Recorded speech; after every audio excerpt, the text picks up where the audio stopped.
Olá, trago hoje mais uma aula para contribuir com o aprendizado de vocês e, consequentemente, a formação profissional. Bem, a aula de hoje é o paciente e suas necessidades básicas. Na verdade, esse tema é um tema bem abrangente, mas essa aula seria apenas uma introdução ao assunto. O paciente é o elemento principal de qualquer instituição de saúde e seus profissionais.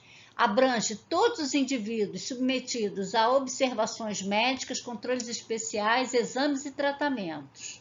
O paciente, enquanto ser, indivíduo dentro de uma instituição de saúde, deve ser atendido em suas necessidades básicas, de forma a encontrar neste ambiente condições propícias, com conforto, segurança e atendimento humanizado que favoreçam a sua plena recuperação. Podemos entender como necessidade básica ser tudo que é essencial, indispensável, seja por uma exigência ou uma carência. Enfim, gente, o paciente, na verdade, ele é a razão da existência das unidades de saúde e dos profissionais. É aquele indivíduo que deve ser atendido em suas necessidades mais básicas, né? E até as mais complexas, de forma individualizada e humanizada, visando o restabelecimento da sua saúde. Para quê? Para que ele retorne, gente, ao convívio da sua família e da sua comunidade, né? Pois ele é um ser que tem um convívio em família, mas também um convívio em família, em comunidade. E que ele retorne a esse convívio em condições saudáveis para continuar a sua vida. Então, esse é o verdadeiro significado do paciente, tá? Agora, vamos entender o que é o paciente como um ser holístico. Paciente como ser holístico. A palavra holismo deriva do grego holikos, que significa todo, inteiro, completo. A prática do holismo evita tratar o processo saúde e doença de forma isolada, mas sim de forma ampla e global, considerando todos os aspectos que podem influenciar no organismo humano. Portanto, sob a visão holística do tratamento médico e da assistência de enfermagem, devemos propositivamente considerar os aspectos biológicos, psicológicos, socioculturais do paciente. Enfim, a abordagem ao paciente para fins de tratamento, gente, deve ser de forma completa, considerando todos os aspectos que o envolve, não somente o físico, né, o biológico que ele apresenta, que são os sinais e sintomas da doença, mas também os aspectos psicológicos que estão relacionados ao quê? Às suas angústias, preocupações, emoções e também os aspectos socioculturais que estão relacionados às atividades em comunidade, né? Ou seja, relacionados à sua família, ao seu trabalho. E também um aspecto importante que devemos sempre considerar são as suas crenças, que estão relacionadas à sua religião. Enfim, o paciente não é apenas um corpo a ser tratado, tá? Por isso, a importância de um tratamento individualizado, que considere todos os aspectos citados, né? Que considere todos os aspectos relevantes em sua abordagem, tá? Então, essa é a visão holística, por isso devemos considerar o paciente como um ser holístico, pois ele é um paciente completo. Teoria da motivação humana. Bem, antes de mais nada, é importante deixar um pouco mais claro o que é teoria, né? Teoria é o entendimento, é a construção do saber com base em uma hipótese, em uma proposição que é defendida por um autor. E esse autor é chamado de teórico. Bem, na teoria da motivação humana, nós temos a teoria de Maslow, que é essa teoria que embasa a motivação humana. A teoria de Maslow entende que a hierarquia, graduação, ordem das necessidades humanas podem ser representadas por uma pirâmide e foi desenvolvida e proposta pelo teórico Abraham Harold Maslow, que é um psicólogo, essa pessoa aqui.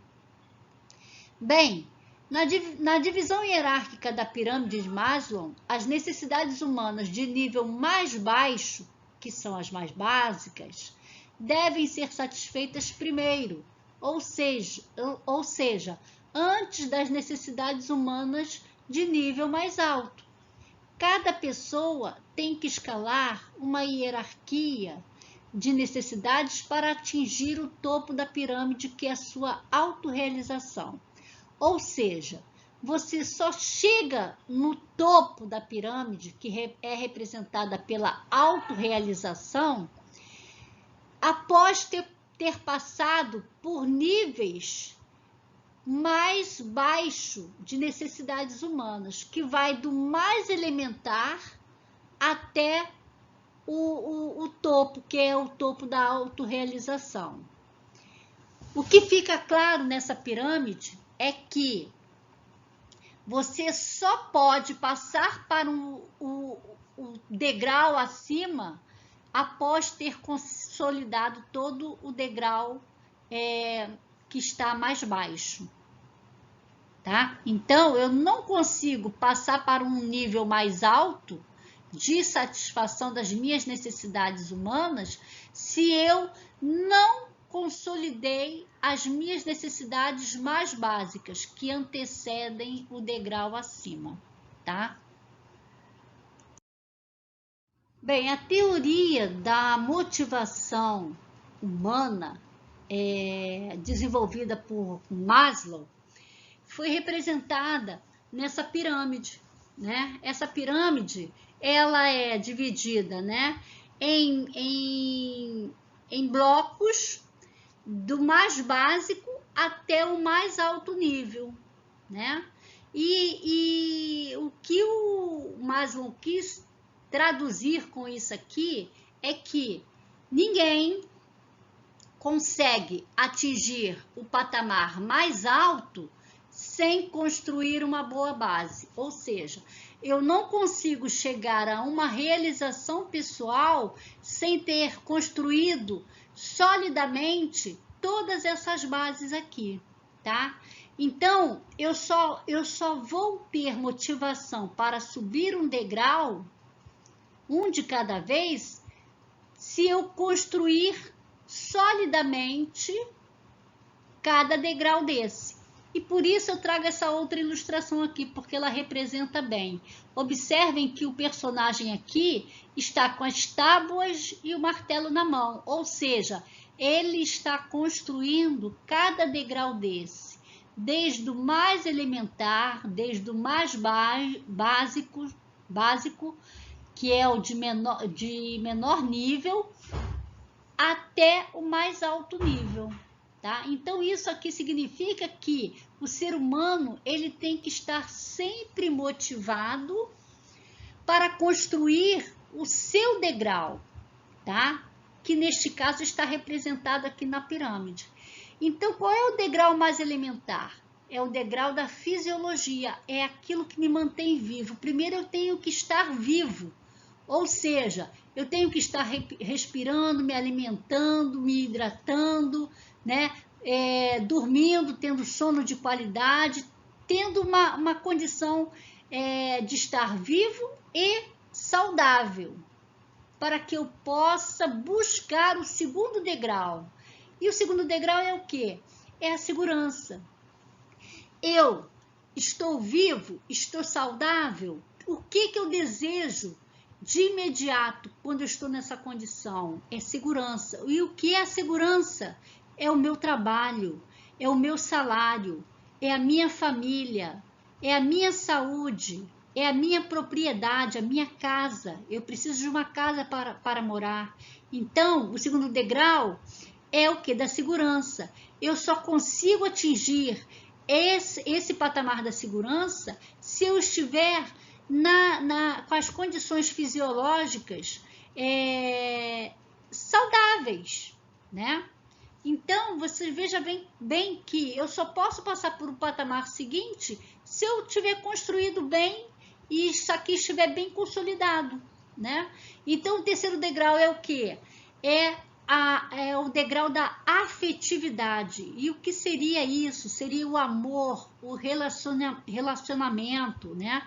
Então, os amigos, a minha família, a minha vida amorosa, né? Seja homoafetiva ou heteroafetiva, tá? Eu tenho que ter bem consolidado esses itens aqui, tá?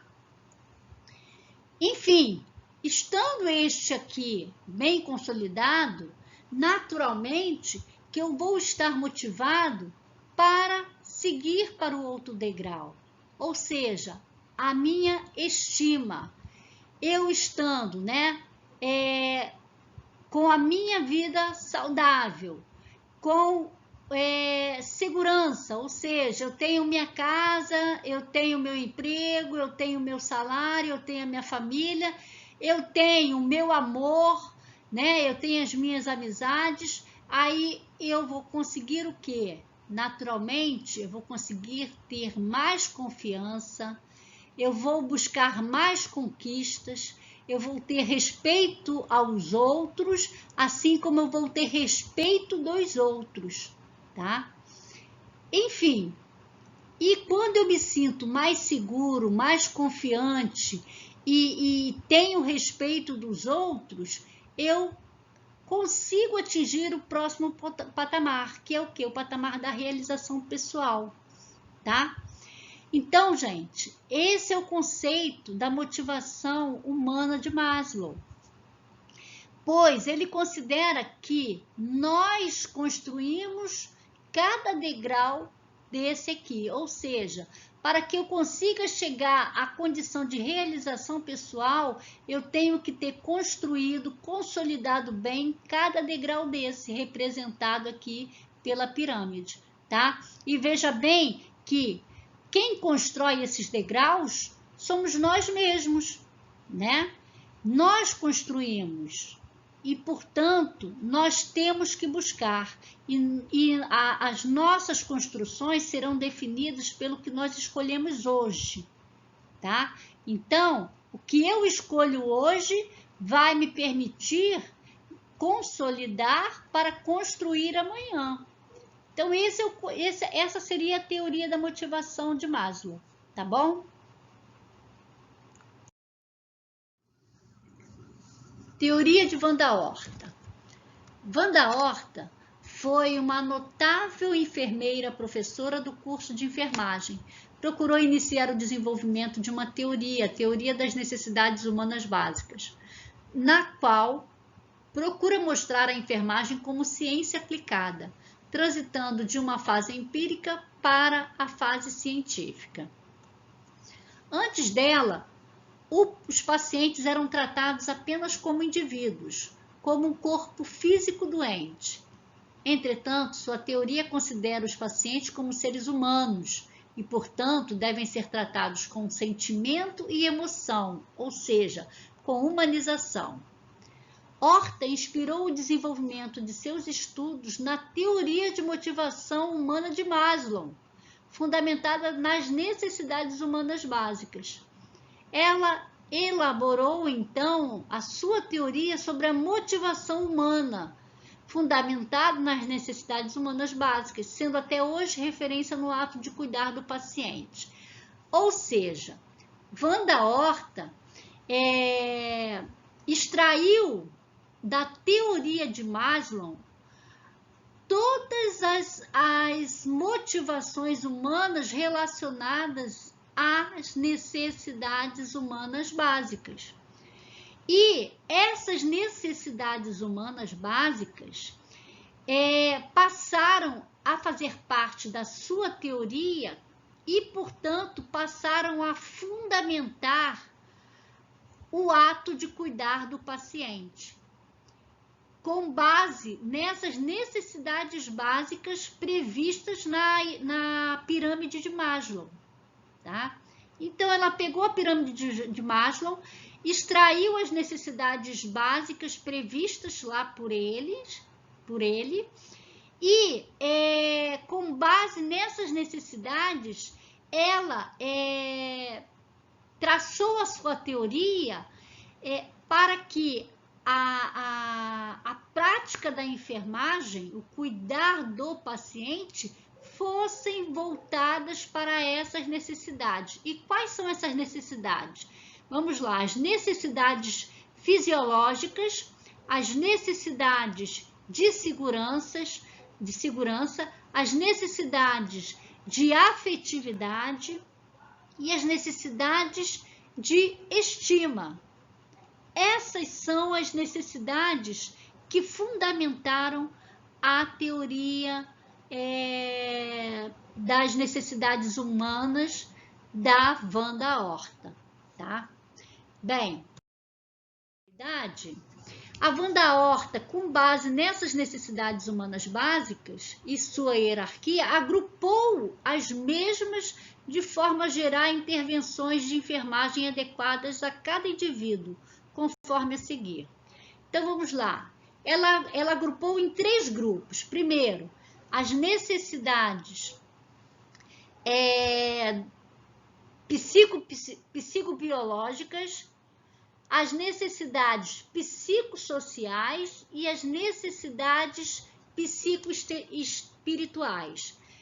Então, gente, todo o nosso cuidar, todo o cuidar da enfermagem, elas estão enquadradas nesses 3 grupos, tá? Então, nós devemos visar os nossos cuidados em cima desses 3 grupos: psicobiológicas, psicossociais e psicoespirituais. Na psicobiológicas, são o quê? São as necessidades de vida, de manutenção de vida. Então, a minha oxigenação, a minha hidratação, a minha nutrição, enfim, todos os itens que estão relacionados à parte biológica, principalmente, estão nesse grupo. Já as psicossociais estão relacionadas aqui à questão da afetividade, à questão da autoestima, a questão da sociabilidade do paciente, tudo está relacionado aqui, tá? E no terceiro grupo, que é psicoespiritual, seria o quê? As crenças que estão relacionadas ao quê? A sua filosofia de vida, a questões religiosas, as questões éticas e morais, enfim. Então, a Wanda Horta pegou a teoria de Maslow, né? A parte das necessidades básicas da teoria de Maslow e transformou a sua teoria em 3 grupos básicos de atenção para o cuidar. Então, são esses 3 aqui, ok? Os cuidados humanos básicos. Vimos que com a teoria da Wanda Horta, o cuidar do paciente passou de uma fase empírica para uma fase científica, ou seja, quando se diz científica, se diz que é fundamentada, que existem princípios a serem seguidos e, portanto, nós devemos segui-los. Então, vamos lá, os cuidados humanos básicos, né? São os cuidados prestados aos indivíduos para a satisfação das suas necessidades humanas básicas, ou seja, nós prestamos a assistência de enfermagem visando a satisfação individual do paciente em suas necessidades humanas básicas. E essas necessidades básicas inerentes à higiene do indivíduo são imprescindíveis para o seu conforto e saúde, de tal modo que atinge, assim, um estado de equilíbrio satisfatório.